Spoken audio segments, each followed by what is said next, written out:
ओम श्री सरस्वत्यै नमः। नमस्कारः। चतुष्षष्टि अधिक त्रिशततमी कक्षा। आज का हमारा शब्द है जिझकारयिषति। ये अभ्यासे चर्च 8454 सूत्र में से लिया गया है। और जिझकारयिषति झकार कहने की इच्छा करता है। तो इसमें झकार जो है ये प्रातिपदिक है। इसकी जो संज्ञा सूत्र है अर्थवत अधातुर अप्रत्ययः प्रातिपदिकम। तो अर्थवत शब्द रूपम, वो शब्द रूप जिसका अर्थ है। तो प्रातिपदिक संज्ञम भवति धातु प्रत्ययौ वर्जयित्वा, उन दोनों को छोड़ के। और फिर है, अब हम इसका जो है यहाँ पर द्वितीया का एक वचनम, ये सुऔजस अमौक्षस। तो अम लगाते हैं प्रत्यय और सुप्रत्यय, और हेतुमति च जो सूत्र है उससे निच करते हैं। अब ये जो हेतुमति च है ये तो प्रयोजक में निच प्रत्यय कहता है, लेकिन उसके वार्तिक कहते हैं तत्करोति तदा चष्टे। तो उससे प्रातिपदिक ये हेतुमति च तो धातु में निच प्रत्यय को कहता है, लेकिन वार्तिक कहते हैं कि ये जो द्वितीया समर्थ प्रातिपदिक है उससे भी हो सकता है। और इस प्रकार हम इसको द्वितीया समर्थ बनाते हैं और उससे निच प्रत्यय करते हैं, और उसका अर्थ बन जाता है झकारम करोति, झकारम आचष्टे।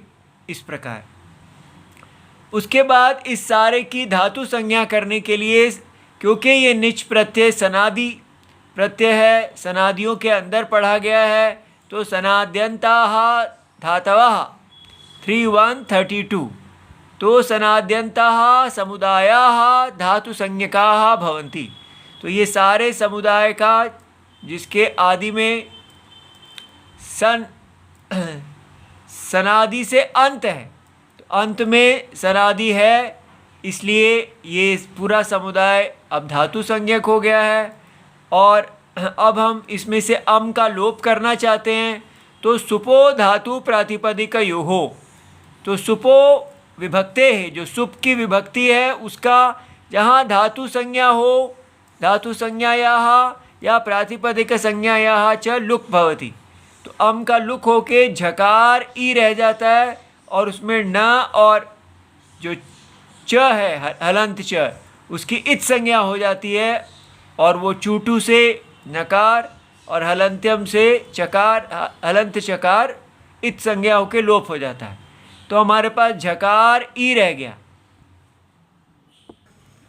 उसके बाद हमको झकार की टी का लोप करना है, तो हमारे पास सूत्र है टेहे 64155। तो ये इसमें ये अनुवृत्ति आती है, और ये इष्ठ इमनिच यसुन इन प्रत्ययों में लोप होता है। अंग का टी है अचोन्त्यादि टी। तो जो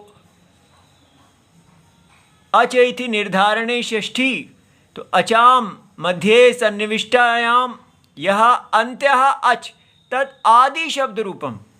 तो इसलिए अंत्य अच इसमें अ है, और इसका जो इसके आदि, तो अ ही उसके आदि में है, इसलिए यहाँ अ की टी संज्ञा हो गई। और यहाँ पर कहा है, इसमें एक वार्तिक है जो कहते हैं कि नौ इष्टवत, जैसे इसमें किया है वैसे ही आप नी में भी करिए, तो प्रातिपदिकस्य कार्यम भवति। तो इसलिए इति वक्तव्यम, इस प्रकार। तो यहाँ पर टी का लोप हो जाता है, और यहाँ झकार और ये ई निच का आ जाता है, झकार ई बन जाता है। अब हम यहाँ पर इसकी फिर धातु संज्ञा करते हैं, क्योंकि ये निच जो है सनादि है, और फिर धातु संज्ञा करके धातु से हम सन प्रत्यय लाते हैं। तो धातो हो कर्मणः समान कर्तृकात् इच्छायाम वा, सन प्रत्यय 317 आ गया, और सन प्रत्यय आ जाने से ये झकारी सन बन गया। तो ये सारा फिर जो है धातु संज्ञा हो गया सनंत होने से, और अर्धधातुकस्य अर्धधातुकम शेष होने से ये सन प्रत्यय जो है इसकी अर्धधातुक संज्ञा हो गई, और अर्धधातुकस्य इड वलादेह, ये सन वलादी है तो इसलिए यहाँ इट आ गया और बन गया झकारी इट सन। और फिर हम सार्वधातुक अर्धधातुक योः से गुण करते हैं इगंतस्य अंगस्य। तो ये इगंत अंग है तो गुण भवति। अगर यहाँ पर अर्धधातुक प्रत्यय हो तो गुण जो है अदिंग गुणः से अ ए ओ की गुण संज्ञा होती है, और सर्व स्थाने अंतरतमः से यहाँ ए चुन लिया जाता है तो ये बन जाता है झकारे ई स। ठीक है, तो यहाँ ये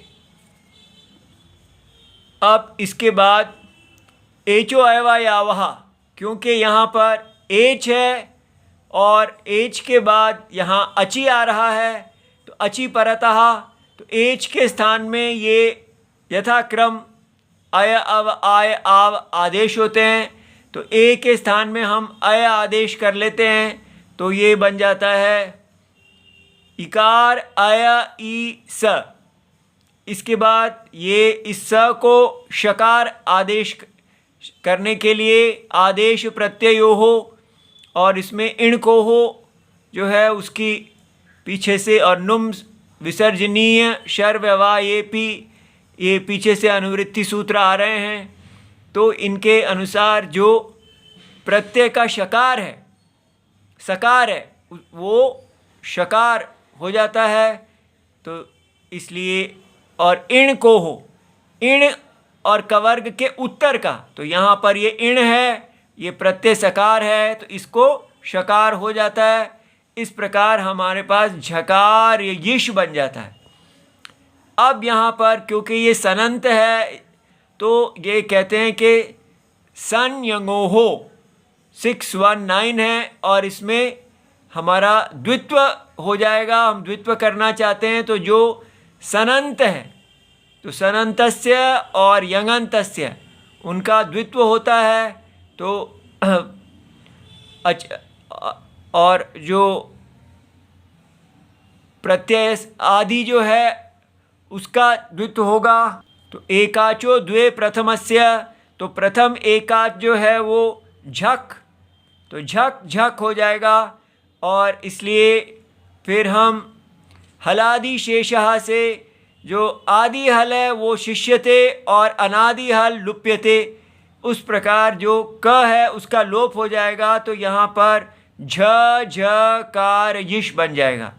अब हम इस झ को ज बनाना चाहते हैं, उसके लिए अभ्यासे चर्चा जो है झलाम के स्थान में जश और चर का आदेश होता है, और हम यहाँ पर इसको च छ ज झ, इस प्रकार 3 4 जो है तीसरे चौथे को ये तीसरे का आदेश हो जाता है, ज आ जाता है, तो ज झ कार यिश बन जाता है। इसके बाद यहाँ पर संयतः से जो अकार है उसके स्थान में ये ई का आदेश होता है अभ्यासस्य अंगस्य, तो ज ई झकार यिश, तो जी झी कार यिश बन जाता है। यहाँ फिर धातु संज्ञा की जाती है, और धातु संज्ञा करके फिर हम इसको शप तिप फिर से इसमें ले आते हैं, और इसका विकर्ण शप है।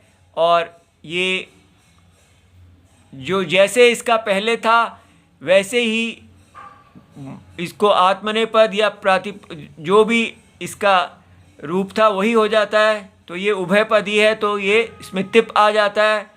तो जिझकार यिश, और फिर ये यहाँ अतो गुणे से अ जो है उसमें जो पूर्व रूप, दोनों पूर्व और पर के स्थान में पूर्व रूप हो जाता है, तो ये जिझकार यिशति इस प्रकार बन जाता है इति सर्वम शिवम।